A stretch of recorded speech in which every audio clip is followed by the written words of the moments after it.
Get ready for the 4th Intra-African Trade Fair in the People's Republic of Algeria. Africa's premier trade and investment event is presented by the African Export-Import Bank, Afrexim Bank, the African Union Commission, and the AFCFTA Secretariat. Join us from September the 4th to the 10th, 2025 to access more opportunities for trade, partnerships and possibilities across Africa. We are at the CIC Center here in Algiers, Algeria. We still have people trooping in for the opening ceremony, which is going to be kicking off shortly. And today is the Presidential Summit Day, where the presidential table on making the AFCFTA, of course, work for the African continent is going to be a point of conversation. It's going to be seen from the perspectives of heads of state and the government, and they'll also later today around 4:30 p.m. be going to the fairground to inaugurate it. Tomorrow there will also be the ministerial dialogue around the same AFCFTA implementation, the journey so far, the road ahead, as well as a panel session that is going to be focused on positioning African exporters at the forefront of global trade and realizing the opportunities for sustainable growth. If you look at the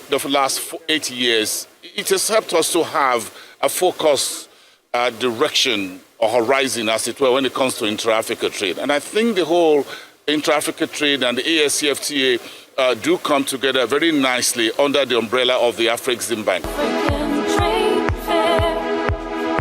So come on, and come on, we call on all Africa, come let us build our dream for.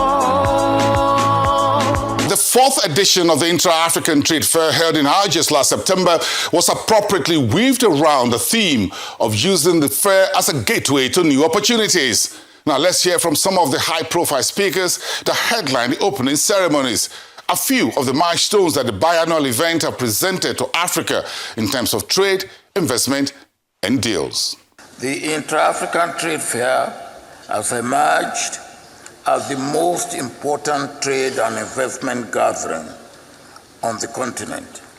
IATF has demonstrated the power to connect buyers, sellers, investors, innovators, and government from every corner of Africa, and now from every corner of global Africa.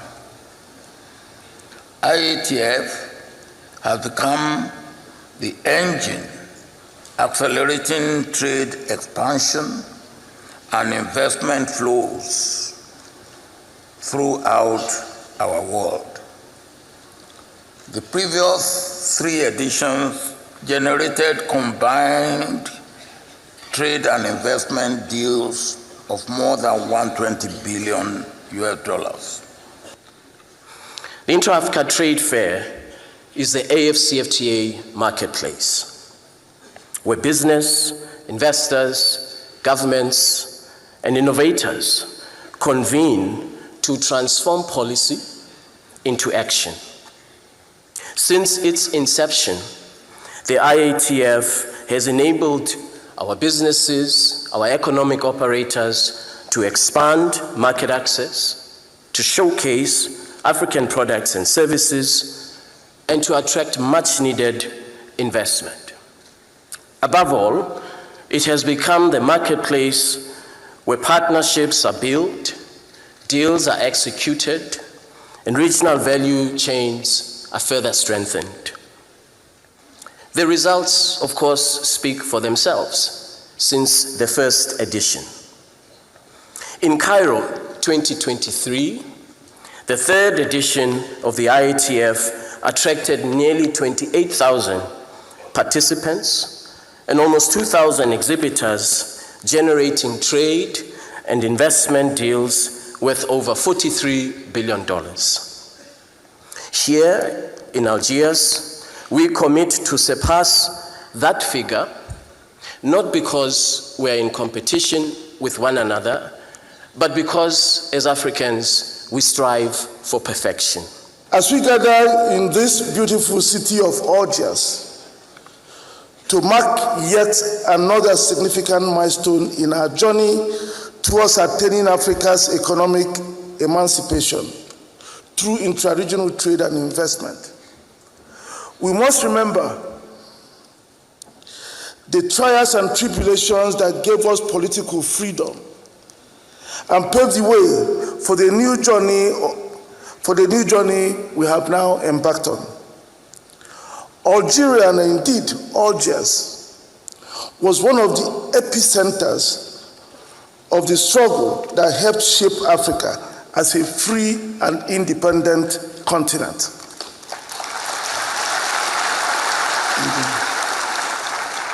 With courage and intellectual erudition, great Algerians such as Ahmed Ben Bella, Labib Ben Mahidi, Benan Mohamed Kida, as well as Pan-Africanists like Frantz Fanon, dedicated their lives to the pursuit and the eventual attainment of Algeria's political freedom.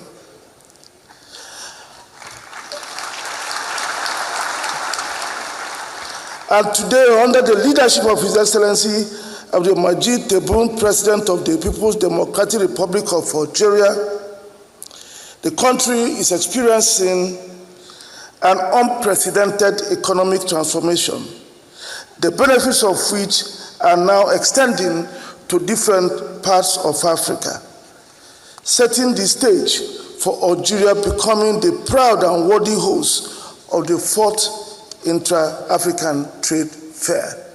The Intra-African Trade Fair, through its 4 editions since 2018, has proven to be a solid platform for launching winning ideas and initiatives, forging continental and global partnerships, unlocking critical funding, and visualizing unprecedented market opportunities. It's also proven itself to be a formidable platform for the new struggle for economic independence of all Africans, regardless of color, creed, location, gender, or status.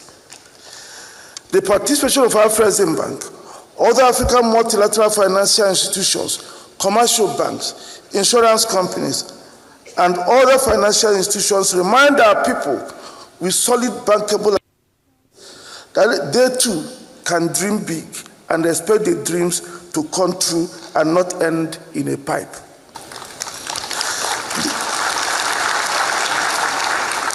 When you hear the sound, wherever you are, then know that Africa is talking business. One of the critical issues related to trade and development of Africa was energy, critical minerals, and infrastructure. Now, the Algiers IATF 2025 edition dedicated a few sessions to discuss what is working in the energy sector, the role of banks in energy finance, the incoming Energy Bank of Africa, and lots more. Let's take a listen. We are aware that oil and gas resources are finite and it will last one time, so we should prepare the future. But for the time being, renewables is one of our key activities. Oil and gas is important. We are working hard to provide Algeria with oil and gas for our economy. And we see, and this is our strategic vision, we see renewables as a very interesting substitute to oil and gas that will allow us to save quantities of oil and gas for the market and produce and diversify our mix with clean and sustainable energy. So this is why energy transition has been set as a strategic axis of development. We have huge ambitions for renewables and green hydrogen also, which is a derivative of renewables. So green hydrogen produced by green electricity and electrolysis of water. We have set milestones. We started with developing renewables, solar plants, wind. We are working on wind, geothermal, so all the renewables, we are open to all the renewables. And we have set very ambitious goals to produce green hydrogen and to export it. We focus on the LCA, the life cycle assessment, and this basically provides a feasibility across the value chain, where we can focus on the complete value chain from the start to the end and address certain points that requires innovations, and those innovations that drive lower carbon. And those innovations are not only focusing on technical innovations, but also to look at other requirements that will really support the business model that we are thinking about. And that spans something like regulatory and financial innovations as well, how to finance, how to provide the suitable environment in terms of regulations and things like these that really can streamline the efforts that we are doing towards addressing the lower carbon. That is at one hand, and on the other hand also we focus on socio-economic development, because in order to create a long-lasting value we need really to think about not only the short or the mid-term but also to the long term. And one key pillar about this is enabling the development of the workforce. So we do this through the typical workforce kind of focus that really addresses the inclusion, the diversity and the empowerment. And this will make sure that even decades later, what we have started is something that will continue, not necessarily in terms of business model, but in terms of the approach and the mission that we would like to achieve. Now, to complement this, we also have the green financing as one key pillar to really streamline the requirements of the investments, and with the keen capital providers. And we really focus on the sustainability aspects of this and the environmental aspect. And this is not only a source of capital that we need, which is really at a huge scale, but also something that will really add value in terms of resilience. The world benefits from low energy prices. Africa will benefit from low energy prices because it means economic growth. India has benefited from being able to get cheap barrels out of Russia during the war, and they probably made $20 billion in savings from buying Russian oil over at cap prices, at lower prices over the last 2 years since the Ukraine crisis started. The U.S. has a drill baby drill policy from their new president. So all the restrictions that they had from focusing on net zero and emissions targets have been reduced or relaxed by the new administration. So we need to react. We're not going to sit back as producers on this side and outprice ourselves to the point where expensive shale oil can go into the market. So we need a price that protects our market share, okay, but also a price that ensures we get a good return to capital, right? And so I'm comfortable at the $65 mark, which we're seeing, and I think OPEC has moved from a price fixer to one of not just a market regulator, but a market, somebody who balances out the markets, a market integrator in terms of the pricing that they're doing. And I have a lot of confidence, a lot of faith in the conversations that are going on now to give us the right amount of barrels to be released into the market to ensure that we maintain the equilibrium. When you hear the sound, wherever you are, then know that Africa is talking business. Industrializing Africa through manufacturing, value additions and exports is at the heart of the new Continental Free Trade Agreement. The IATF 2025 therefore showcases what some of the African sovereigns, subnationals and the private sector are doing in this regard. Arise News spoke with some of the delegates in Algiers. We launched our 5-year AFCFTA report, implementation report. We launched it here, we announced it here to the ministers of trade across Africa. Under the AFCFTA agreement, countries are supposed to have a 5-year report. When the Secretary General visited Nigeria on the 16th of January, I told him that we were going to do this. And so bringing it here and saying, look, we did it. The good, the bad, the ugly, wherever Nigeria is, you have it here. So we're able to announce to other ministers of trade that we're happy to show peer learnings. We're happy to show how we're now going forward with our roadmap, what has worked, what hasn't worked. Côte d'Ivoire produces more than 50% of global cocoa. Yes. Nigeria is a major producer of cocoa products, but the raw material for cocoa that we use comes from elsewhere, not from Cote d'Ivoire. Yeah. Whereas Cote d'Ivoire exports its cocoa elsewhere. So by working together, there's no reason why we cannot scale up cocoa production, cocoa processing between Nigeria and Cote d'Ivoire and other countries like Ghana and so on. So this is the, I think, fundamental value of bringing African businesses together, creating opportunities for them to see what we can learn from each other and what we can do together. And I think that's most important. What makes for investment opportunities? What opens up investment opportunities are threefold. One, you must have the provision of adequate security, you must have funding, you must have policy consistency, and you must also have infrastructure. So infrastructure, funding, security, you require support to do that. And of course, you don't need to have consistent policy. Like I said, I'm one of the champions of AfriExim. And I believe that AfriExim has probably invested the most in my state. The first African Quality Assurance Center in Nigeria, probably the first in Africa that the bank has established, is in my state. And that was a good signpost that Nigeria, Ogun State, is ready to export to the world. Joint Vents Group is an indigenous company that plays across the agricultural value chain. We move from the farm, so to say. So there's a bit of commodities trading. We also ensure that we have value addition. So we are the largest indigenous cocoa processing company in Nigeria.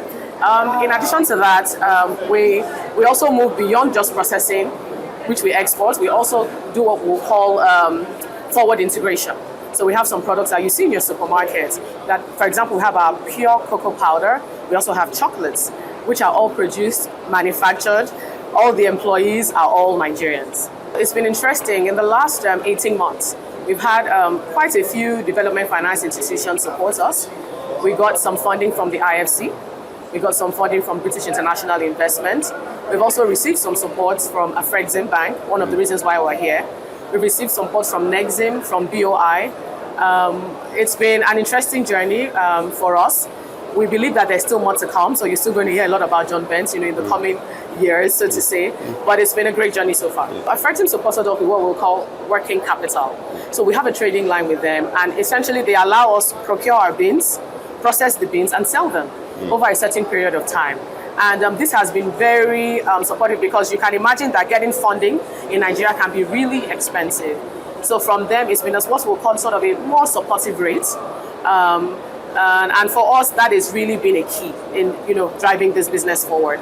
So we'd also like to thank AfriExim Bank, for what they've done so far. We will come for some more, so we hope that when they're listening, when we come back for more, they'll give us more. How much will we be looking forward to see? $100 million, $1 billion? We'll take $1 billion. We'll take $1 billion. We think we can take it.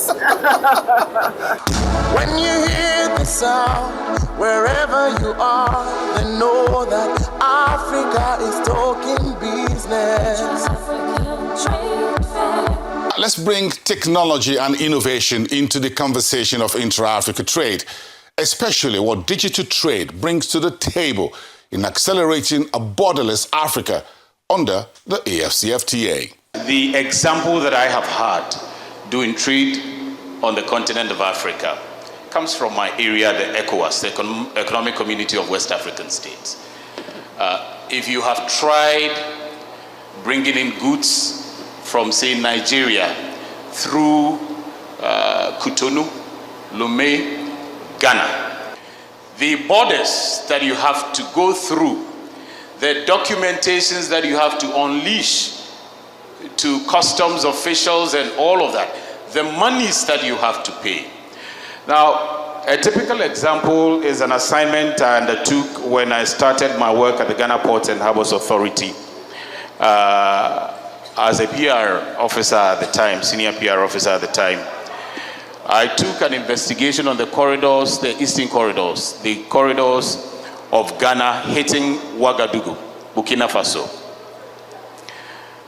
And I was supposed to investigate the number of checks, customs and police checks, security barriers on the corridor. I counted about 70 checks. And ever since, with visual documentations, as a matter of fact.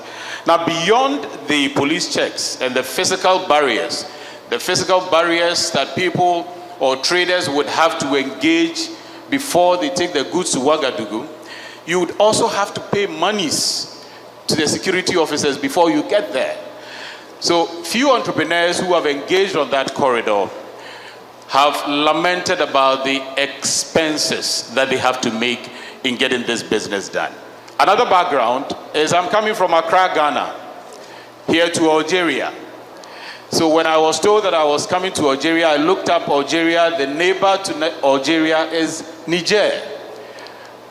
I said, okay, that should be very easy. Niger is a neighbor to Nigeria. And it takes me just about 30 minutes from Accra to Lagos in Nigeria. So that should be easy. And I don't like flying. So I was expecting that I should get here quite early, maybe maximum 1 hour. I ended up going to the Emirates before coming back to Africa. 8 hours, 15 minutes to the Emirates, 7 hours, 40 minutes to Africa. I leave Africa, I get out of Africa to the Emirates, others got out of Africa to Europe, in Turkey and all of that, before coming back to Africa. These are the bottlenecks, the barriers to trade that we are hoping to bridge. And that's why we are here. When you hear the sound, wherever you are, then know that Africa is talking business. Pushing the frontiers of intra-Africa trade for increased access and opportunities will require the strengthening of the continent's multilateral financial institutions. These institutions, including new ones such as the Pan-African Payment and Settlement System, are critical to the success of a bigger and better intra-Africa trade. Creating a Afrexim Bank, not just for the financial performance, and he said that wasn't the essential thing.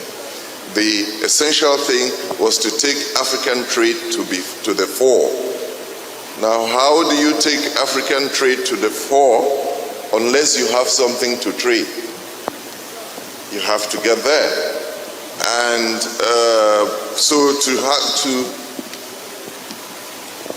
to do that trading, you have to produce that which you trade, that which you are going to trade. Even the intra-African trade itself, which we say we should address first, you must produce that which Africans have to trade amongst themselves.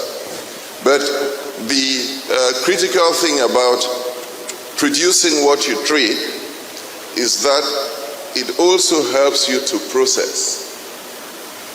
Since you're going to have to produce something, it's not just the commodities. You have to process. You have to take Guinean bauxite, where my brother Cherno comes from, to somewhere in Kenya or in Southern Africa. So you have to process that. And you will have to take latex, rubber, to use the simple English word for it.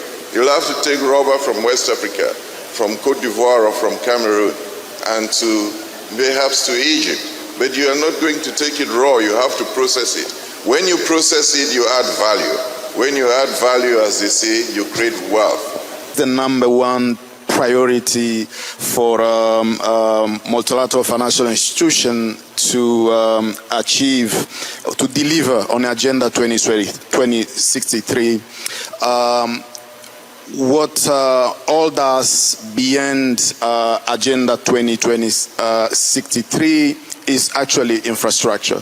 So infrastructure, more specifically on energy and transport, remains the top priority where multilateral financial institutions should work hard to mobilize more capital to de-risk those infrastructure projects so that the private sector can come in and deliver on that gap on infrastructure. That's the number one top priority from Badea perspective? The first is to promote a shared understanding amongst all the stakeholders involved that we now need to move in a coordinated manner. So for so long, we've been having progresses in silos. There has been progress in the payment system. We heard that Afrexim Bank has initiated the PAPS program and the initiatives. ACFTA, the Secretariat, is also making a lot of progress in what they are doing, capacity building and things like that. The WCO is encouraging customs administrations to embrace tools of trade facilitations. It's now time for us to bring all of this under one roof and let those initiatives and reforms let them speak to each other. I went to Biafra, Africa, to let them know that it's not enough for us to be having progress in each of those places and they are not having handshake with each other. So the first major step is that Afrexim banks, the Secretariat of the Free Trade, they have all accepted that customs should also move with them. We need to move together. We need to make progress together. And this explains why we are convening that conference in Abuja to bring all of our regulatory authorities, all of our facilitators, but most importantly, the economic operators. We also need them to come and tell us where their shoe is pinching, so that all of us together will be able to get coordinated solutions to those problems. When you hear the sound, wherever you are, then know that Africa is talking business. Since its inception, the IATF has rotated across our continent, leaving its unique legacy and improving with each host nation. Today, we continue this proud tradition by announcing the country that will host the IATF 2027.